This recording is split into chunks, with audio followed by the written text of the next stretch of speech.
most abundant plantations of the coffee countries. From the choicest of the coffee trees there, a whole new blend of the world's finest coffees. The new Sanka coffee. Make some sometime soon. Try new none such coffee now. Try Folgers, the mountain-grown coffee. Mountain-grown for better flavor. So what if I told you that in a matter of years, you might never be able to drink coffee again? That would be tragic. That would be really bad.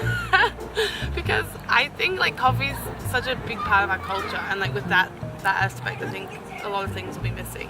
Because a cafe is like based around caffeine and cocoa beans, like, and so I feel like the essence of what a cafe is will just die as well. I will do anything in my power to change that, because I think that is an injustice to humanity.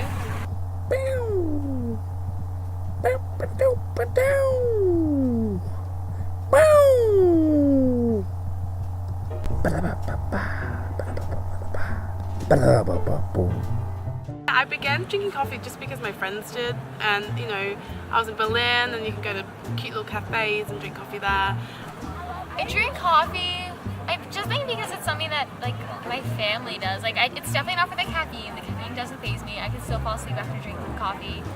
I love the social aspect mainly. I try not to be like dependent on coffee, but when I smell coffee, it like makes me happy somehow. So yeah, definitely more with friends than with like studying or something like that. Yeah.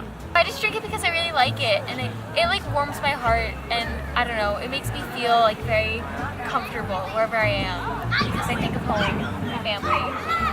I have to have it like every morning. I have it here in my room, like that was a priority. And I think it's just something that gets me to like start the day.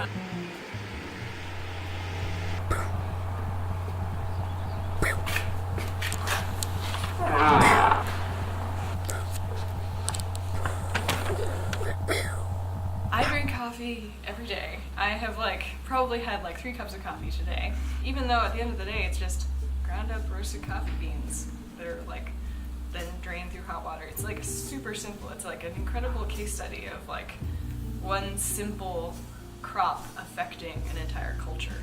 So, climate change is really well described as a risk multiplier, but what climate change does is it makes these extreme weather events more likely to happen. So the countries that are the places where the habitats are for coffee beans are actually some of the most at risk because they're right along the equator. And what happens is these countries are at risk for certain things like drought, extreme temperatures, extreme precipitation.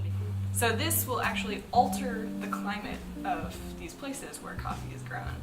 The climates shift and the habitats shift, so maybe you won't have as much land to grow your coffee beans on, but it also makes it more likely to have disease or infestations, like invasive species coming in.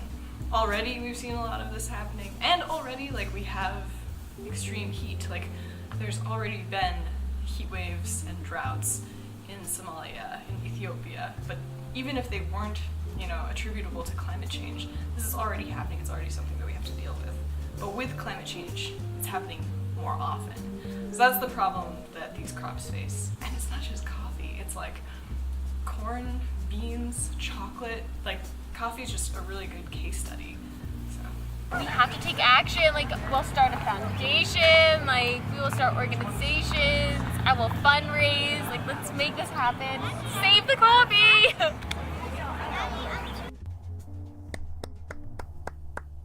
Woo! Yeah. Woo.